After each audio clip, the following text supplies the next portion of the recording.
Good morning. This morning the talk is the greatest evil in the world, and that is ignorance. Ignorance refers to ignorance of the Dhamma, ignorance of reality of the world, truth concerning life and afterlife. If you don't know about the Dhamma, there is darkness in the world, and only when the Samma Sambuddha appears and he spreads the Dhamma, and then when people follow the Dhamma, there is real peace in the world. You can find those places where there are wars, where there are killings, there's a lot of suffering, quarrels, etc. It's all due to ignorance of the Dhamma. Because of ignorance of the Dhamma, we do what we should not do, and we neglect to do what we should do. So we cause problems to ourselves, we cause problems to others, and that's why nowadays you find people are very materialistic, because economy is good, and then people become materialistic, and there is more mental suffering. You find people with depression, people kill others because of hatred, because of religion, differences in religion, differences in race, and mainly because of wrong views.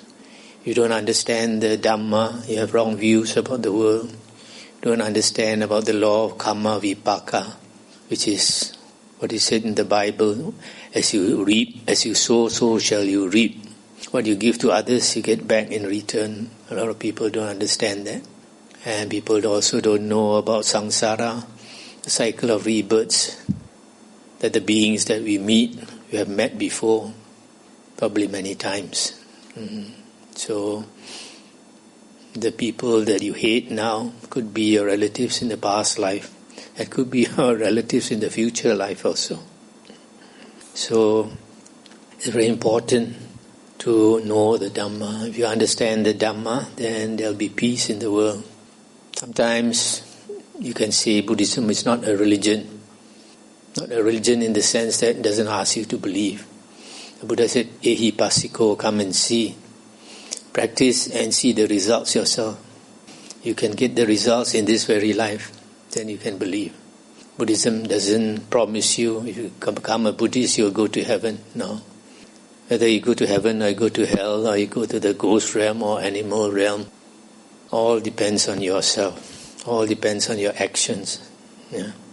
So it's very important to understand the nature of life, the nature of existence. There are three characteristics in the world that a lot of people don't know, which is anicca, dukkha and anatta. Anicca is impermanence. Everything in the world is energy, and energy doesn't stay still, moving all the time. So because of impermanence, everything will change. When we were young, we read stories or comics, and they live happily ever after. Yeah, and we like to believe that. And they live happily after. We would like also to live happily ever after. It doesn't happen that way. You fall in love and you think you have the perfect partner. After about 10 years, your marriage falls apart because of each other's ego. Yeah. So, because of impermanence, everything is changing. So, one of the famous monks in Thailand, Ajahn Chah, he used to say, "Mai Nenon, nothing is certain. Nothing is certain." Sometimes a businessman strives very hard to become rich. When he becomes rich, he thinks he's made it. He'll be happy ever after. Suddenly he finds he has cancer. Terminal cancer, he never expected. Yeah. So this is the way life it is. Ajahn Sumedho says that's the way it is. Yeah. And another characteristic of the world is dukkha, suffering. There are two types of suffering: physical suffering and mental suffering. Physical suffering means we grow old, we age, and then we become sick, and we die. Yeah. In the suttas, the Buddha said, birth is suffering, aging is suffering, sickness is suffering, death is suffering. Not to get what one wants is suffering. To associate it with those that you dislike is suffering. To be separated from those that you love is suffering. In short, the 5 aggregates of attachment are suffering. These 5 aggregates of attachment is actually body and mind. These 5 things: body, feelings, perception, volition, consciousness. The first is the body. The last 4 is the mind, the working of the mind. Once you have the 5 aggregates, you have a perception of the self. This is my body. I feel happy, I feel sad. But the Buddha says it's not that I feel suffering, just suffering arises. It's a feeling that arises. Happiness feeling arises, like a computer. Because of conditions, things change and feelings change, etc. But because of the wrong perceptions that we have, we think there's an I connected with this body and the mind. So we attach to this body and the mind as the self. And we see ourselves in the world. And because the world is impermanent, and when you have happy feelings, you want to hold on to it. But everything is changing, so when it changes, you feel suffering. So as far as physical suffering is concerned, there's not much you can do. The fact that your body must age, must become sick, must die. Even an enlightened being, even holy men, must go through that process. But mental suffering is something else. Mental suffering is because of not understanding the Dhamma. If you understand the Dhamma, you will know that everything that arises, that ceases in the world is all due to conditions. It's not like somebody made the world. The Buddha was the only religious teacher who said time had no beginning and time has no end. So if there's no beginning, you cannot find someone who created the world. The Buddha said, when the Buddha talked about cosmology, the world systems, the Buddha said, every star that we see out there is a world by itself. And every world has these planes of existence, basically 3 realms: the sensual desire realm, the form realm, and the formless realm. The sensual desire realm, you have humans, you have animals, you have ghosts, you have hell beings, and you also have heavenly beings. The 5 destinations of rebirth. And it is called sensual desire realm because the beings, you have male and you have female, and there is sensual desire. Sensual desire not only refers to sex, but the attachment to see beautiful sights, hear beautiful sounds, smell beautiful odors, taste good food, and touch and thinking. So the characteristic of this sensual desire realm is we get enjoyment through the senses. The 5 senses tell us about the outside world: sights, sounds, smells, taste, and touch. That's the outside world. The inside world is the mind. Mind also you can enjoy. Nowadays a lot of people play computer games, entertain yourself. So that is the nature of the sensual desire realm. In the form realm, the beings, in the sensual desire realm, you also have heavenly beings, but they are low beings, so they also enjoy sensual pleasures. In the form realm, you have higher heavenly beings, and their body is not like us. Our bodies, we have a head, 2 hands, 2 arms, eyes, ears, etc. In the form realm, the heavenly beings are just a ball of light. Like Brahma, Maha-Brahma, just a ball of light. And that's because they are there, because they have developed jhana, rupa jhana. So they are reborn in the rupa realm, form realm. and the mind is much stronger than ours. And the brightness of the body can pervade at the minimum 1,000 world systems, 1,000 stars can go. And the highest the brightness of the body can go up to 100,000 stars away. So sometimes it is said in the discourses of the Buddha, when they come to visit, for example, Sakadeva Raja in the sensual desire heaven, the Sakadeva Raja will see a ball of light coming from the distance, like an asteroid coming. And then they know that this Brahma is coming, and then they stand up out of respect. And when this Brahma arrives, it changes its form to be like them. And then he will talk to them. And after that, you will fly away. This ball of light will fly away again. But in the formless realm, it is called formless, I believe, because even the other devas cannot see them. The body is so fine and so huge that no other devas can see them. The lower devas cannot see the higher devas, but the higher devas can see the lower devas.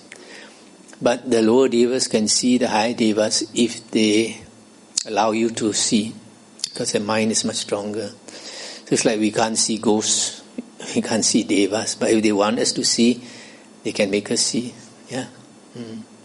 So these are the three realms: Kama Loka, Rupa Loka, Arupa Loka. So the other characteristic are these higher devas, these form realm devas and the formless realm devas. They don't need sensual enjoyment. It's because sensual enjoyment is a much lower enjoyment. Their happiness comes from within because they have developed these states of mental absorption. The mind is in great bliss. So the Buddha says that those devas in the second jhana heaven, they are so blissed out, and every day they are saying sukha, sukha, happiness, happiness, happiness. For millions and millions of years, they are getting, it's better than on drugs. And drugs, you are high for maybe a few hours, but for them, millions of years, they are blissed out. And in the third jhana heavens, the Buddha said, they are so blissed out, they cannot utter a word. Totally blissed out. And the fourth jhana heavens, even higher. Those are the... So our mental suffering, if we understand the Dhamma, if you get a vision of the Dhamma, Dhammacakku, you become the lowest Arya, which is a stream enterer. And for that you don't need meditation. You need to listen to the Buddha's discourses again and again. Then when you understand, your life will change. Your direction in life will change. Because when you know the nature of life, you don't want to chase after material gains, because everything in the world is impermanent. Even if you become the richest man in the world, how long is your life? On average, 70-something, you will pass away. Yeah. So when you pass away, you cannot even bring 1 cent with you. So you understand all this, and you know that there are woeful destinations of rebirth. You become very cautious. When you learn the Dhamma, you know that your actions will determine your next few lifetimes, not just one lifetime. Then your direction in life changes. You become more spiritual. You see longer. A lot of people, their vision in life is very short. You want to become rich. You want to have a beautiful spouse. In another 30, 40 years, your beautiful spouse will no longer be beautiful. Yeah. So when you understand the Dhamma, you see much further. That's why your life direction in life changes. The third characteristic of the world is anatta. Anatta means there is no self. Nothing is self. Atta in Buddhism is a bit different from the Hindu Atman. Atta means something that is permanent, something that is everlasting, like the Christian soul. But in the Buddha's teaching, everything is energy, everything is a flux of energy, nothing stays still. So there's nothing permanent in the world. So this body that we take to be the self, the Buddha likened it to foam. When you put fat or something, soap powder, to wash your clothes. You stir the water, and what happens? All the bubbles come up. Yeah. When you look at the bubbles, is there anything solid? No. Bubbles arise, bubbles burst. Bubbles arise, bubbles burst. This is a very good simile for our body, because our body is made out of cells, trillions of cells. And these cells are just like the foam bubbles. Cells arise and cells cease, cells arise and cells cease. And now science tells us that every 7 years, all the cells in our body now, in 7 years' time, all would be dead. New cells come up. So you're like to use a simile, like the snake shedding the skin all the time. So we are shedding our cells all the time, changing our cells all the time. Nothing solid in this body. And the Buddha says our mind is changing even faster than our body cells. But the Buddha said because of our wrong perception, we can see that this body is not the cell, because 5 years ago when you look at the mirror, and 5 years later when you look at the mirror, you're not so young anymore. Yeah. So you realize that this body is changing. One day you will become sick and it will die. So it's easier to see that this body is not the cell, but it's harder to see that the mind is not the cell. This mind is our self-protection device. From the moment we are born until we die, we are struggling through life to protect this self. Yeah? Because of the ego, we want everything good for this self, this I and mind. We struggle to get the best in life for I and mine, my family, my children, my parents, my property, everything you want to protect. So life is a struggle. But the Buddha said, all this is not ours really. We came into this world empty-handed, and we will go off empty-handed. Yeah. If you have a good karma, you will have more things to use in this world. You will enjoy life better. You have bad karma because of bad actions you did, you won't be so lucky in life. Yeah. So, because of anatta, and we are changing, this body and mind is changing all the time. There's nothing that you can identify as I, as me, because which part of the body is yours? It's all cells changing, nothing you can identify as you. Anything you identify in the body as you, sometime later you'll just die off. So if you say this body is I or mine, 70 years later when the body is dead, where did that I go to? Same with the mind. So this is the characteristic of the world: anicca, dukkha, anatta, impermanence, suffering, and non-self. This suffering, just now I said, is physical suffering and mental suffering. Physical suffering, you can't do much. Mental suffering is because of craving and attachment. Because of craving and attachment, things that give us happiness, we want to hold on to it. But we cannot hold on to anything in this world. So when things change, for example, your relationship with somebody changes and you can't accept it. Some people commit suicide. Yeah. But that's the nature of life. If you understand the Dhamma, that everything is impermanent, then you let go. Let go. I know some people who have listened to my sutta talks and they have cured themselves of depression. An old lady said she listened to the sutta talks, and after 1 year she came to thank me to say that this anxiety disorder that she had been suffering from for many years has been cured. So Dhamma can cure our mental suffering. From the moment you become the lowest Arya, you have no more mental suffering. So that's why it's so good to have this, to know the Dhamma.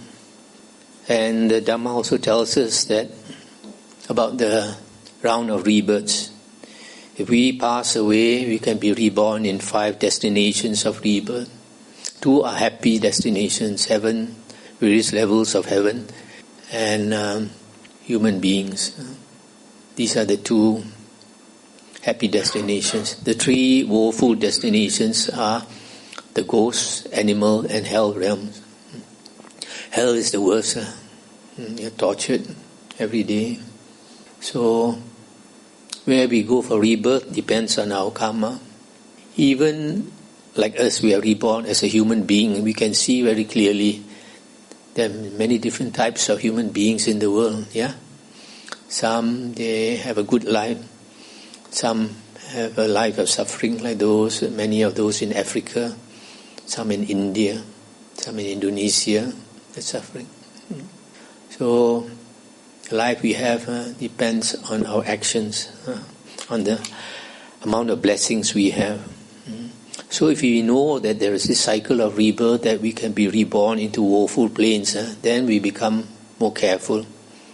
A lot of people are very reckless in life, very careless.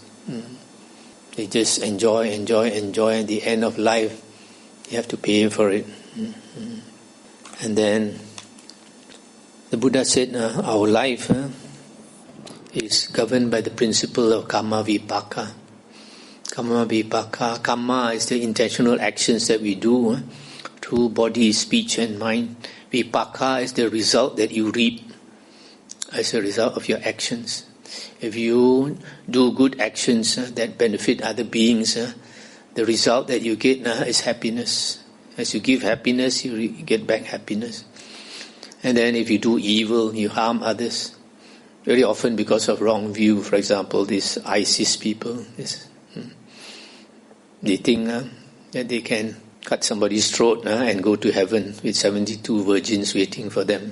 Yeah, all this is wrong views, getting the wrong teachings. So that's why it's important to know the Dhamma. So the Buddha also tells us that the wholesome actions that we do will give us happiness, and nobody can bless us, nobody can curse us. Our good actions bless us, our evil actions will curse us. So these are principles that we need to understand. Also, the Buddha said the most important Dhamma that he teaches is the Four Noble Truths, the Four Aryan Truths. The first truth is truth about suffering. And the Buddha said suffering is because of craving, because we want to enjoy life. Because we want to enjoy life, we have the will to live, a strong will to live. So when most beings, when we pass away, we hold on to life, we refuse to die. And because of this strong will to live, we project ourselves into another life. The mind is very strong. You see, when people are dying, some people, they refuse to die, maybe because they see another realm is appearing before them. It's a frightening realm. And they don't want to die, they hold on to life. As long as they can bear it, they hold on to life. But some people, when the time comes, they just let go and go off easily. Why? Because perhaps they have good karma. They don't have so much attachment. Even in wars, you find if a soldier gets struck by a bullet or a bomb, explodes, there are some, they will die very fast. But another person, perhaps he has a serious wound, but when he thinks of the wife and the children, he will hold on to life. And his will is strong enough, he can make it go through. So this will is propelling us from life to life, birth to birth. So this suffering is mainly caused by craving and attachment. If we let go of our craving and attachment, then our life, the life of Aryans, becomes limited because they don't attach so much to the world. They let go. And then the second noble truth is the cause of suffering. Cause of suffering is craving. Craving brings along attachment. For example, if you love your beautiful child, So you have craving for the child, and that craving comes along with attachment. So if anything happens to your child, you can't bear it.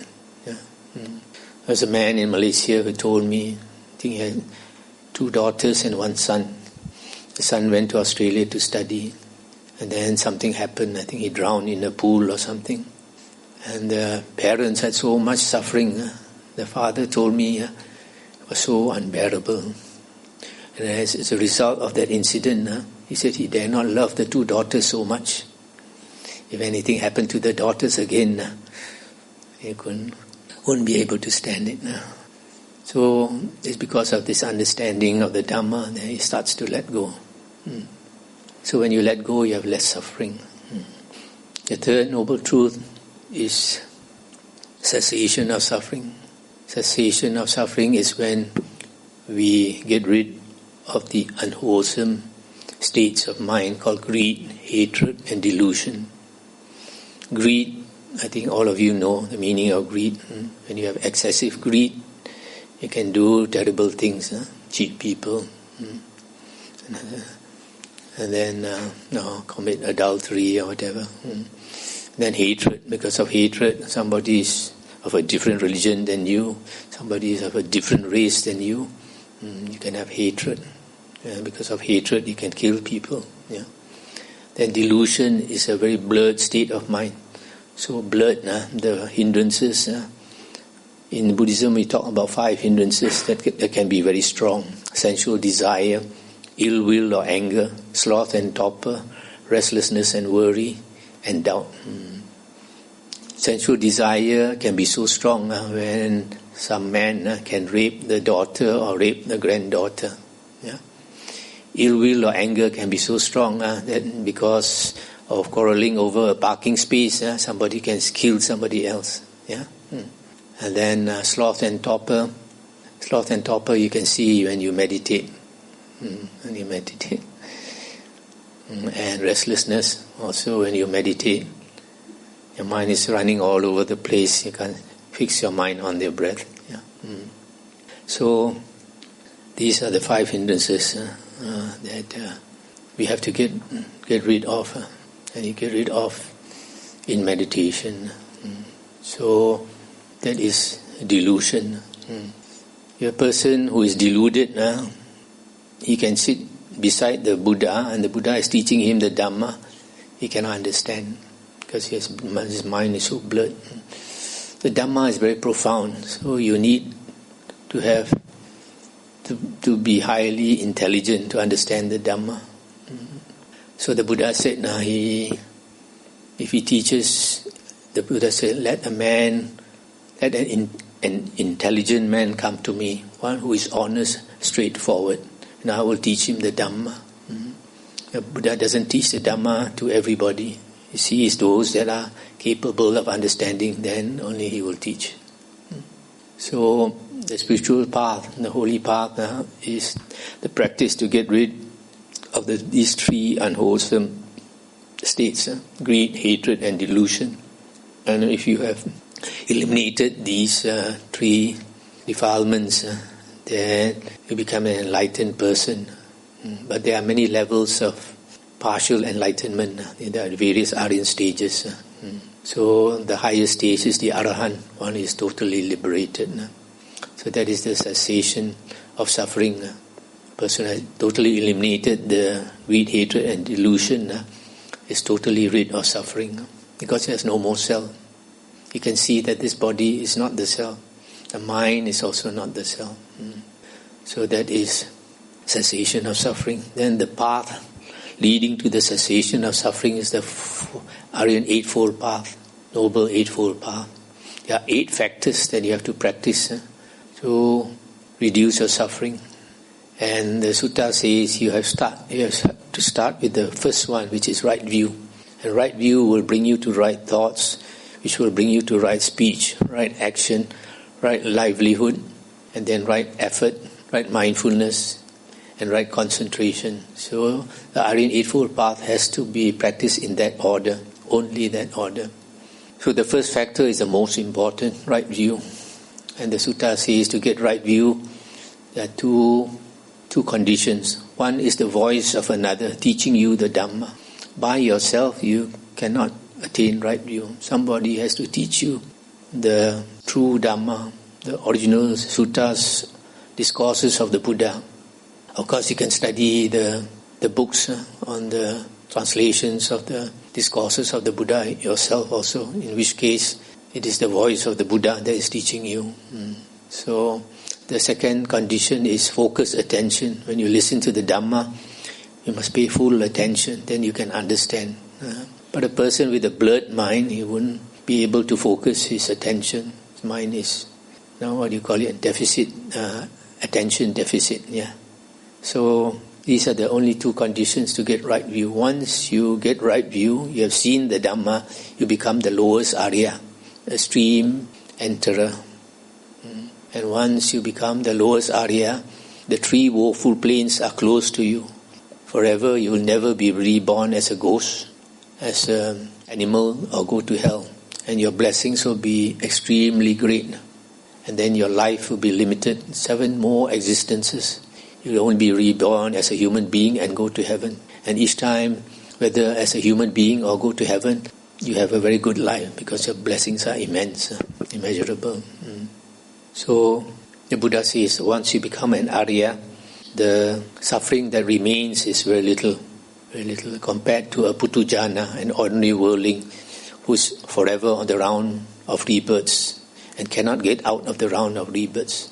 Because a Putujana, in the cycle of rebirths, most of the time he will go to the woeful planes. Because of our natural tendencies of greed, hatred and delusion, are reborn as a ghost, animal or hell, more often than we are reborn as a human being or go to heaven. So the Buddha also said that where the Aryan Eightfold Path is found, there you can find Aryans. Where the Aryan Eightfold Path is not found, you cannot find these Aryans, these holy men.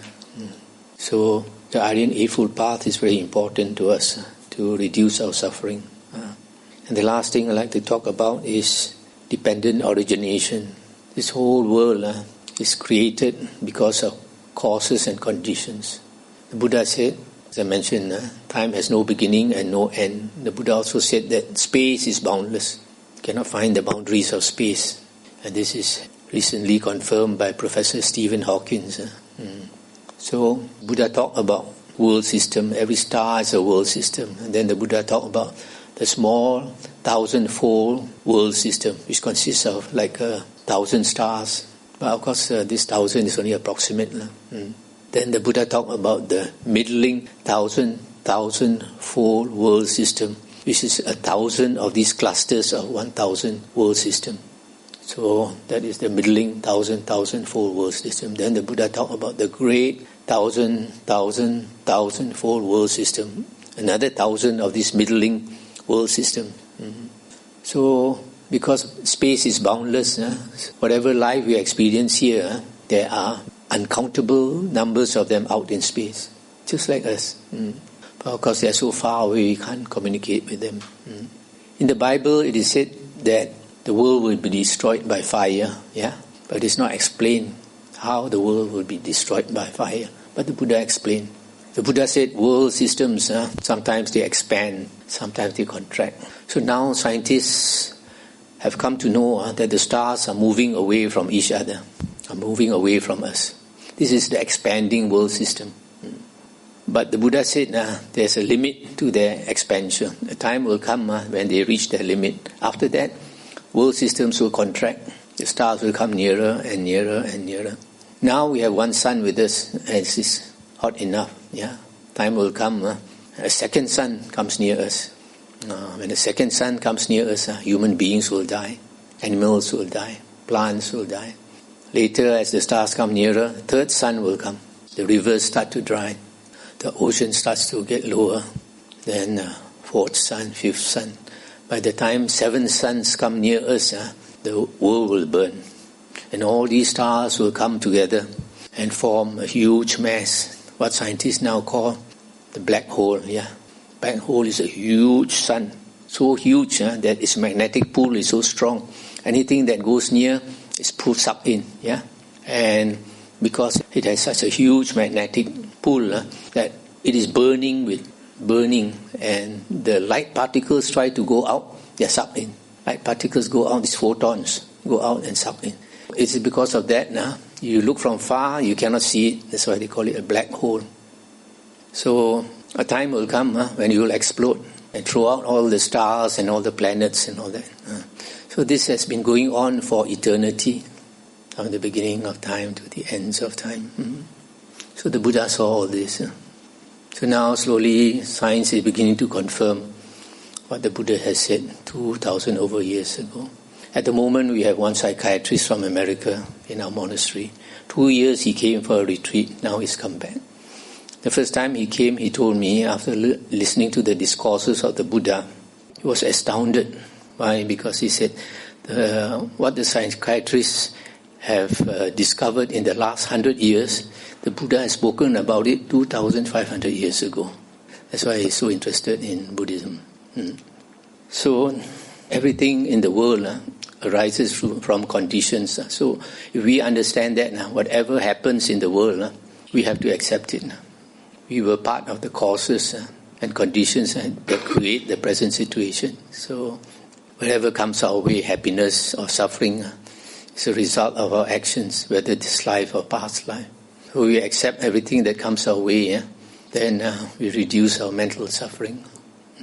So the Dhamma teaches us a lot of things, and if you are ignorant of the Dhamma, you have wrong views. You believe in certain views that cause suffering to yourself, cause suffering to others. It's very important to know the Dhamma. The Dhamma doesn't ask you to believe in this and believe in that. The Buddha said, you come and find out. The Buddha in the Kalama Sutta, the Buddha said, don't believe these words just because I spoke them. Don't believe because it comes from a holy man. Don't believe it because it comes from the books.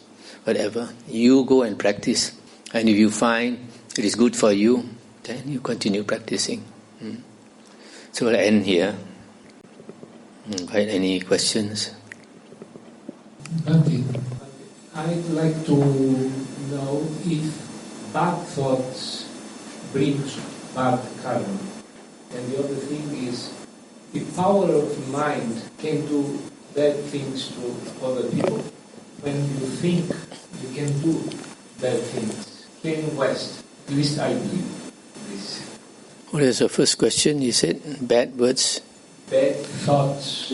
No, the first one was bad words create bad karma.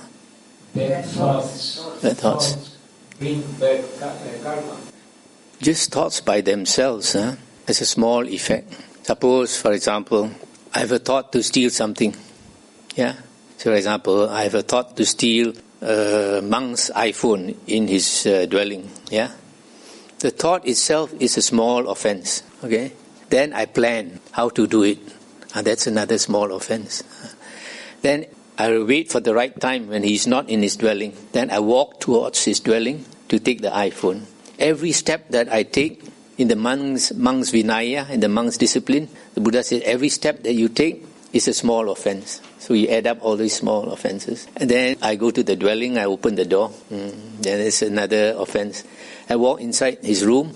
Then I touch the iPhone. I'm about to lift it up. I hear footsteps. I quickly run out. So I did up to the last step, but I didn't complete the theft. The moment the Buddha said, I lift up the iPhone, I've completed the theft. So the Buddha has dissected the action into many, many parts. So it's not just a thought. For example, in the Vinaya, a monk asked the Buddha, in his dreams he had a lustful dream. And he asked the Buddha whether it was an offense. The Buddha said no. Dreams, no. So also because of our habitual tendencies, sometimes you may think of lustful thoughts from your past. It's also not an offense, as long as you don't do something about it. You have to do something. You only think. No. It's not like but in Christianity and in Mahayana Buddhism, the thought itself is a sin, but not in the Buddha's original teachings. And the power of mind to do bad things to another person? You don't have that psychic power. Not. possible to do something unless you have a psychic power. But what happens often is that people employ spirits to do something for them, especially like in Asia, Southeast Asia. They use black magic. They're using the power of some spirit to do it. No, because here in Greece we have the big eye, the evil eye, or you are jealous about something in another person, you can do something to the person. Usually it's by using mantras. But mantras. Mantra? Yeah, but just your eye doesn't work. If we are very attached to our families. Συγγνώμη, θα ήθελα πριν κάνετε την ερώτηση για να μπορούν και αυτοί οι οποίοι παρακολουθούν μέσω του Facebook να παίρνουν το μικρόφωνο πριν ξεκινήσουν να μιλάνε. Ευχαριστώ. If we are very attached to our families, are we going to rebirth as humans? Whether you come back as a human being or not, I mentioned in my talks yesterday, is whether you behave like a human being. Which means the basic quality of a human being is not to harm others and to help others. If you have these two basic qualities, you can come back as a human being. It's okay if you are attached to the family.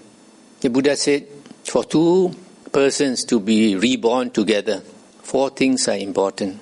One is faith, the same religion. The other one is generosity, equally generous or equally selfish. The third is moral conduct. 2 persons with the same moral conduct or without moral conduct will be born together. The fourth is wisdom or stupidity will be born together. So 4 things. But there is very big suffering. Very what? When we are so attached, Oh, there is a suffering. yes. And finally, is it a blessing to rebirth as human? Yes, it's a blessing to be born as a human because you don't know the state of ghosts and animals. You don't realize how lucky you are. If you go to the hell realm, the other bad realm, is it possible to go out? Oh yes, definitely, because life is impermanent. Everything is impermanent. What do they do to go out? Oh, it depends on your blessings, how much blessings you have. So you have good blessings. Now you create a lot of good actions, like I mentioned Bill Gates and Warren Buffett. You get reborn in heaven. But when you're in heaven, you enjoy life. So you're using up your blessings. A time will come when your blessings come down. You have to come down as a human being. So where you go, all depends on our blessings. So it's very important to keep our blessings high. If in the past you have done something that did not help other people, or you were not, it's possible to change this? The Buddha said, if we have done evil in the past, then we experience obstructions in life at the present or in the future. So the way to overcome it, the Buddha gave a simile. The Buddha said, during the Buddha's time, they did not have fine salt. They had lumps of salt. So the Buddha said, you get 1 lump of salt, you put it in a cup of water and you stir. And you drink the water, it's very salty. Yeah. You take the same lump of salt, you put it in the river. You stir the river water and you drink, it's not salty. The Buddha said the salt represents your evil karma. The water represents your good karma. So you need a lot of good karma to dilute the effect of your bad karma. So basically, the way to get good karma is dana, sila, bhavana. Dana is generosity, helping others. Sila is moral conduct, not to harm others by keeping the precepts. Yeah. Bhavana is development of your character, purifying your mind, purifying your thoughts, getting rid of unwholesome states of mind, creating wholesome states of mind. As you do that, your character will change to become a deva or a devi. And if you have a good heart, you have the character of a deva or a devi, you'll be very happy in this life. You don't have to wait until you go to heaven. You can experience happiness of heaven in this very life itself. Bante, I have one question. There are two things in a human life that, in mundane life, that brings us in another world. One is cinema, movies. The other is video games. Wait, the first one is what? Cinema. Cinema. Okay. Watching a movie. Yeah. So those two, or a theater also, makes human get into another situation, like living it. Mm-hmm. So there are a lot of movies with killings, and usually we take the part of the good, let's say, guy who kills thousands of people in the movie. In video games, kids or adults, they kill hundreds of video game personas. So the minute they kill, they have an intention to kill. I think everything is there except the actual person, like a real human die, but all the rest is the same. And concerning the movies, it's like rejoicing, seeing someone killing someone else. So I would like to ask if that creates karma and how heavy that is. It creates a tendency because it seems to justify your killing somebody, yeah, and that is very bad. That's why you see, like in America now, somebody walks into the school and shoots the school children, or walks into some place and shoots a lot of people. So all this is partly due to all these computer games. This doctor in America, he was telling me about this same thing, and he talked to me about some game which I never heard of, and then he explained to me, these kids play this game where anything, they're like holding the gun, yeah, anything that they see, they're supposed to shoot. So all this is very bad. It's justifying killing. They're wasting their time, and they're feeding their greed, hatred, and delusion. So we can say that actors contribute to this delusion in general. Most of the movies, I'm not talking about spiritual movies, I'm talking about mundane movies. So they cultivate this delusion to the rest of us, humans. Yes. More or less. Actually, there is a sutta where a stage manager came to see the Buddha, and he asked the Buddha this question, Talaputta. He said, I have heard that we go around entertaining people with these road shows, and we make people laugh and all that. So, as a result of that, when we die, we will go to heaven and become a laughing deva. He asked the Buddha whether it's true. The Buddha refused to answer him. Second time he asked the Buddha kept quiet. Third time he asked the Buddha, and the Buddha said, I have to answer you since you asked 3 times. And the Buddha said, as a result of your actions, entertaining people, you are making people have more greed, hatred, and delusion. And you might be reborn in hell as a laughing hell being. So, unless that actor or actress does a lot of good deeds, yeah, there are some actors and actresses, they do a lot of good deeds, become wealthy, and that's very good. But you find some of the old actors and actresses, when they died, it was very pitiful the way they died. Yeah. I found very curious that you mentioned attention disorder, attention deficit, that is blurred mind state. Because I discussed about this last night with a very close person to myself. Also, I've been said before that me personally, I've been throughout my life a bit easily distracted, and I think before 2 years I didn't have any awareness of the state of myself. When I found out about this, I started getting closer to understanding this state. But after discussing this last night, I feel like it's not an awareness I constantly have, despite the meditation that I'm doing and all the things that I'm trying to do. And I think this is something, it would be nice to be solved, because on both a spiritual level and on living in this world for the time being.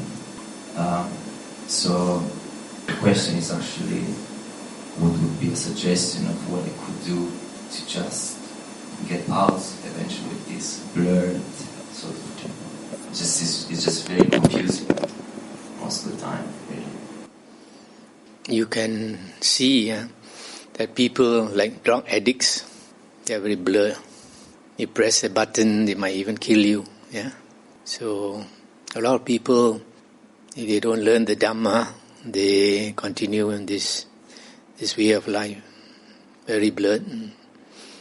But you say you meditate, and it's not enough. Why? Because when you are meditating for that short while, you are having awareness. For example, you meditate 1 or 2 hours a day, but in the 24 hours, the rest of the time, you are not practicing mindfulness. And the way the mind works is that the mind keeps running all the time, this asava, the flow of the mind. Mind keeps, the Buddha called it a flow, it's like a uncontrolled flow. This flow of the mind is so strong that when you are not doing anything, you are daydreaming, you are thinking of this, thinking of that. Yeah. And to get to sleep, you have to turn off this computer up there. Yeah. You have to stop the mind from working. And it's easier if you're very tired, physically tired, you fall off to sleep because your mind has stopped for working for a while. But after you fall asleep, you find it starts to run again and you're dreaming. Most of the night when you're sleeping, you're dreaming. It's just that when you wake up, you've forgotten your dream. It's a short memory dream. So this is what makes us go on the cycle of rebirths, life after life. We are dreaming all the time. Life after life is a dream. As I mentioned, we think the world is out there, but actually what happens is the light impinges on our eyes into our retina and the consciousness arises and we see the world. But the world that we see is in consciousness, and consciousness is in the mind, is not out there. So everything is in the mind. And different people have different mindsets, so they have different worlds. We create our own world. So it's very important to have a clear mind so that you have a good world, you create a good world. So one way to do that is, in India, they like to recite the mantra. Yeah. In Buddhism, you can recite a short verse, for example, Namo Tassa Bhagavato Arahato Samma Sambuddhassa, homage to the Blessed One, Arahant Samma Sambuddha. You keep reciting that. So your mind, you have a whole of your mind. A lot of people, we don't have a whole of our mind. Our mind is running all over the place. And that gives you a lot of suffering, mental suffering. So you try to do that, do some chanting throughout the day, they will keep you mindful. One thing, I wanted to ask if a stream enter Sotapanna, do they have greed, hatred, and delusion? And if they do have those, do they ever break the precepts? Sotapanna, first path or first fruit, Arya, still has greed, hatred and delusion. In fact, only the Arahant does not have greed, hatred and delusion. But the second fruition, Arya, the Sakadagamin, has reduced greed, hatred and delusion. And that is because of attaining jhana. The second, second fruition, Arya, the Sakadagamin, he must attain either the first jhana or second or third jhana to become a Sakadagamin. And because he has strength of mind, and the greed, hatred and delusion has reduced. As far as breaking the precepts? No. The Buddha says once you become an Arya, you will not be able to do any serious offense that will bring you to the woeful plains. You see, like a person who's a Sotapanna, when he comes back in the next life, he has forgotten the Dhamma, like our Buddha. So unless he learns the Dhamma again, he might do things like killing a rat, killing a bird or something, but it's not a serious offense. But talking about killing animals, killing an animal as a child, that is a serious offense. No, as a child. Animals, a lot of kids, especially in the 60s, 70s, my age, it was a common practice to kill ants or flies or even bigger animals with BB guns. Or how serious is this? In the Vinaya, for monks, the monastic discipline, is a heavy offense for a monk or a nun to kill another human being or ask somebody to have an abortion. That is a serious offense. But to kill animals is a minor offense.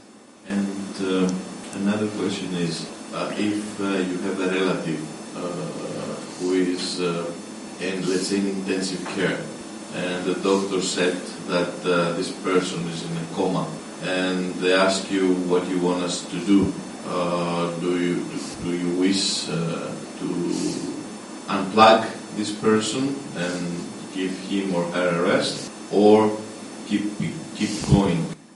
My personal opinion is, if you plug it out, it's like killing the person. So what is the point? But if the doctor says, well, this is the best thing to do and there's nothing else we can do, so where it lies the decision one has to make in order to comply with Dharma? Because if it's somebody that you love, you try to prolong a person's life as long as you can.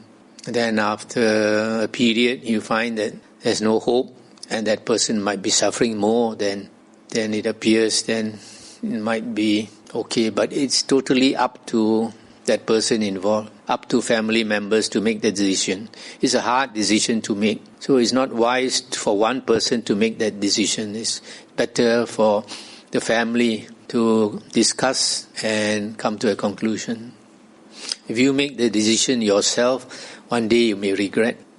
Yes, but if other people are involved, then maybe they will regret as well. So it's a matter of one, take all their responsibility and let the people free from guilt, let's say, feelings, to do this in full conscious about it. Yeah, but you should try to prolong as long as she can struggle on. I've heard of the case of a lady who was in a coma, and the doctors was telling the family to stop all this life support system. And the family discussed, and they decided to wait longer. And then this lady woke up one day and told them everything that they discussed, she heard. So it's very hard to say. No more questions? It's an opportunity to ask questions, because next session will be at 6. When my father died of cancer, he struggled a lot. He was not able to let go, so he was really in a lot of attachment to life. And I was there. I tried to calm him, but he was holding on. Then for a while I walked out to go and eat something. And then when I came back, he was dead. And I have some guilt that although I knew, I had a feeling he's going to die, I left him. It was hard for me, but this keeps coming, this guilt sometimes, that I was not there, although I felt he may die. And my sister was there, and she told me that at the end he was calm just before dying. So it seems he let go of the fear, and so that was okay. But I carry a little bit of guilt still that was not there. I think you should let go also.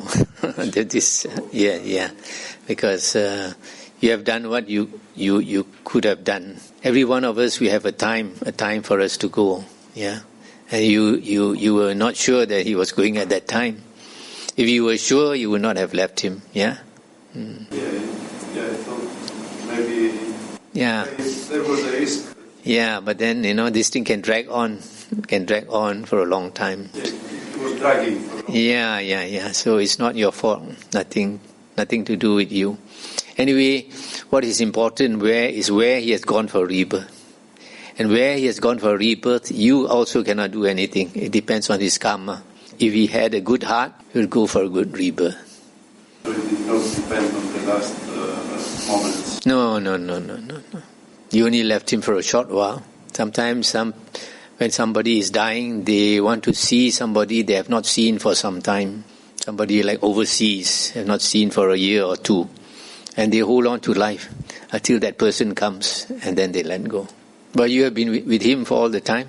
Only for a short while you were not there, so don't blame yourself. Another question is, I heard the story that, I remember if it is in a sutta, that someone, a monk, an ordained monk, committed suicide in order to get arhatship. Is something like this in the suttas? Or? In the suttas, there's 2 or 3 monks who committed suicide. But before they committed suicide, the Buddha went to see them. And because they had already attained arahanthood, the Buddha said, don't worry, do whatever you have to do. It's blameless. So it's like the Buddha has given them the license to commit suicide. But that's because they have finished their work. So it's not like killing. No. Killing is killing a human being, killing a being, a human being. But Arahant, there's no being. There's a vegetable left behind. No suffering involved. Evil is when you harm somebody, cause somebody to suffer. Here, he wants to reduce his physical suffering. Okay. And how about in Mahayana, they're talking about, now we're going to make it a bit more interesting, the conversation. In Mahayana, they're talking about skillful means. And this is justifying certain actions for a good cause. For instance, they're talking about Buddha when he was a bodhisattva. He killed a human being in order not to allow him to kill 500 merchants in a boat, I think it was. What is your thinking about this? This story was probably created much later. But say suppose an armed robber breaks into your house and he wants to steal or something and rob, and somebody, maybe your daughter, sees him and screams and he tries to stab your daughter. Then to protect your daughter, you have to do something drastic to stop him from killing your daughter. And maybe what you do might kill him, but that is because there's no other way. Yeah. So it is not really killing, because the evil karma of killing is premeditated murder. You have to have the intention to kill somebody. But when you are defending somebody, you have no intention to kill. You just want to stop him from killing somebody. But he has to start doing it. He breaks into your house and you think he might kill my daughter and then you kill him first. That is wrong. And about killing now, some people kill out of hate. I think most of the people kill out of hate. But there are certain people who kill without emotions, either because they're professionals, they don't know the victim, they just got paid to do the job, and actually they have neutral feelings towards the victim, and they just kill with no hate. But other people kill with hate and passion. What is the difference? Do they have different results? For example, General Rommel, I don't know if you have ever heard about him. He was in Afrika Korps, a German general, and he used to talk about war or battles without the hate. Like in that was he was telling to his soldiers that you have to do your job as a soldier, but you should not hate your enemy. And actually, the story says that he was quite compassionate with the prisoners of war and everything. So, is there any difference between someone who kills out of passion and hate with someone who kills? There should be a difference, because hell has many levels. So if you have a lot of hate, you'll probably go to a deep level of hell. Yeah. So like when we were young, we did not know the Dhamma. Sometimes we kill out of ignorance. So the intention is not so strong. So it's not such a big sin. No problem. Just now Michael said the person who kills, let's say, is a soldier. Partly because I think he was in the noble able path, in the wrong livelihood. Yeah, like soldiers in war, they kill because they are under orders to do it. So the karmic consequence will be less. There is an interesting episode in the monks' monastic discipline, Vinaya. Devadatta was one of the Buddha's disciples who meditated a lot. And he achieved the various jhanas and achieved psychic powers. And he was very proud of it. And he showed it to the prince, and the prince was so impressed. The prince every day would offer him 500 dishes for his lunch every day. So the Buddha, he had so many disciples. Some of them were not interested to listen to the Dhamma. They wanted to achieve psychic powers. And their ego became very big. So Devadatta was one person, a Buddha's disciple, who did not get right view. After he achieved psychic powers, his ego was so big. And one day when the Buddha was old, he asked the Buddha to step down in front of all the monks. He said, Bhagawa, you are so old already. Let me take your place. And then the Buddha scolded him in front of all the monks. The Buddha said, who do you think you are? I never asked Sariputta, my right-hand disciple, to take my place, or Moggallana, my left-hand disciple. You want to take my place. And the Buddha said, you are like spittle. People spit out. Nobody wants. He was so angry, he decided he wanted to kill the Buddha. So he tried various ways to kill the Buddha.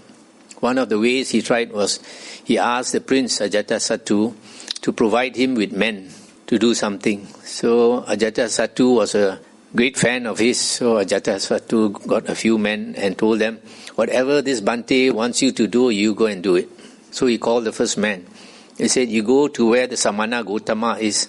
Our Buddha was called Samana Gautama. In such and such a place in the forest, you kill him and come back by this road. And after this man left, he asked two men. He said, you go, this man is coming back by this road, you kill him and come back by another road. And he asked 4 men to kill the 2, asked 8 to kill the 4, asked 16 to kill the 8. So they left one by one. The first man went to where the Buddha was. He was surprised the Buddha was sitting there waiting for him. And he thought, must be the Buddha knows what I'm coming here to do. Put down his weapons and asked for forgiveness from the Buddha. I said he was ordered to do this. The Buddha said, never mind, you sit down, I will teach you the Dhamma. The Buddha spoke the 4 noble truths to him. He attained stream entry. So then the Buddha told him, you don't go back by this road. 2 men are waiting to kill you. You run away another road. So he ran off. The 2 men waited and waited and waited. This man didn't come back. They started to go look for him. They came to where the Buddha was. They were also frightened. The Buddha was sitting there waiting for them. They also threw down their weapons and bowed to the Buddha. The Buddha said, you sit here, I'll teach you the Dhamma. They listened to the Dhamma, they attained stream entry. 4 men came, attained stream entry. 8 men, 16 men, all attained stream entry. So you see, to attain stream entry, you don't need to have sila. You need to only listen to the Dhamma. If you listen to the right Dhamma, you will become an Arya. And after you get right view, become an Arya, you will naturally uphold your sila, moral conduct. I have also another question now. If you can, it's not a question, it's asking you to explain a little bit about meat eating. A lot of people, especially vegetarians, they believe that Buddhists, as Buddhists, they should be vegetarians as well. All Buddhists should be vegetarians, because if they are not vegetarians, that contradicts love and compassion to other sentient beings like animals. And I would like you to talk a little bit about meat eating, the approach one must have to this. Okay, when the Buddha was struggling on the path to enlightenment, he tried various practices. One was thinking that the food we take contributes to whether we become enlightened or not. So he tried to eat particular foods, for example, a particular type of grain. And after trying for some time, he finds that he does not make any progress. He'll try another type of grain, and then it does not make progress. He'll try another type of grain. He keeps, and then later a type of fruit, only this particular fruit, nothing else. And then it didn't make any progress. He tried another fruit. He was also a vegetarian. So all this, finally, he found that it doesn't help in the spiritual path. Food has nothing to do with the spiritual path. So after he became enlightened, and some people found that his monk disciples begged for their food and they ate anything that was given to them, and they started to criticize the Buddha. And the Buddha said, meat is allowed with 3 conditions. If you don't see, you don't hear, and you don't suspect that the meat was purposely killed for you, it is allowable. So if you go to the market and you buy meat that is already slaughtered, you can take home and cook it. You cannot, for example, go to a restaurant and choose a live fish to be cooked for you. No. Also, you cannot, for example, you're going to have a birthday party. You order 20 chickens and they have to slaughter for you, yeah? So you only can buy what is already slaughtered. And there are various reasons for this. If you eat meat with the 3 conditions, you don't have the direct karma of killing. People say if you eat meat, then it causes people to kill more. That's true, but that is worldly cause and effect. It is not karma vipaka. Karma vipaka is intentional action. You must have the intention to do. For example, if you are driving on the road and a small kid runs across the road and you hit and kill him, you did not have the intention to kill him. You don't have any evil karma at all. But you did the killing. Yeah. So it's the same. As long as you don't have the intention to kill, it's okay. But also another reason is the Buddha had the wisdom to see that even if the whole world become vegetarians, there will still be killing. The pigs and the cows and the goats will multiply so much, they'll be going all over the highway. Yeah. And even now, in some countries, they kill stray dogs because these dogs multiply so fast that they have rabies. And then they bite people. Yeah. This Hitler was supposed to be a vegetarian, yeah? Yes. How many people did he kill? You said, I forgot what I was going to ask. But anyway, you said about the soldiers who kill under orders. They are free of karma. I didn't say they are free of karma. They have less karma. Yeah. All right. Because there was a study in 1965 with people to study why there was in the Second War so many killings. And they found out that if you give orders to kill, they do without hesitation because they pass the responsibility to the order givers. But anyway, I think everybody has a choice to do the killing or not. Even kill themselves as well, not to pass the karma. I remember what. And how come in China there is plenty of restaurants? You can go in, choose the animals, and kill. They kill for you to eat. Yeah, of course, because they are not Buddhists. Let me give you an example about this meat eating. It's in one of my books about meat eating. Suppose there is a serial killer in a city, yeah, and people dare not go out at night because he kills women and rapes women, etc. So they make a lot of noise, ask the police to get this man. So finally, after many months, the police managed to catch the serial killer. Yeah, and he goes to court. So the police bring him to court, and then after some time, the judge decides this serial killer must be hanged. Yeah, so he's brought back into the prison, and the day of sentencing, the prison guards will bring him out of the prison to the place where he has to stand, and then they get somebody to go to the side. He's standing on this platform. Somebody goes to the side and pulls the rope or something, and where he's standing, the door suddenly opens. He falls through that door and he's hanged. But it seems he doesn't die immediately. What happens is his neck, the bone is broken. He's hanging there for some time before he dies. Now, who has the greatest karma? Somebody is killed. Yeah? Is it the hangman? The hangman will say, I'm only obeying orders. The judge is the one who passed the sentence. I'm only doing my job. Then the judge will say, I only spoke. I only said that he is to be hanged. I didn't do the hanging. This is the man who did the hanging. Yeah. So who's to blame? And then the police, are they blamable for catching this man? And then the people in the city who made all these protests to catch this man and hang him, are they involved? I think the most karma is borne by the person who pulls the rope. He's the one who has this direct killing. Second is the judge who passes the judgment. The police, I think, don't have any karmic offense because they just caught this man. They didn't do anything to him. And the people who asked for this man to be hanged, they have a part in it. If they just kept quiet and the judge passed this sentence, they have no part. But they asked for this man to be hanged, so they have a small karmic offense. So it's the same with the meat eating. The man who slaughters the animal, he has the greatest offense. Second is the person who rears that animal and sends it to the market to be slaughtered. That's why in the Sutta, the Buddha said there are 5 types of livelihood a lay person should not engage in. One is to buy and sell human beings, like slavery.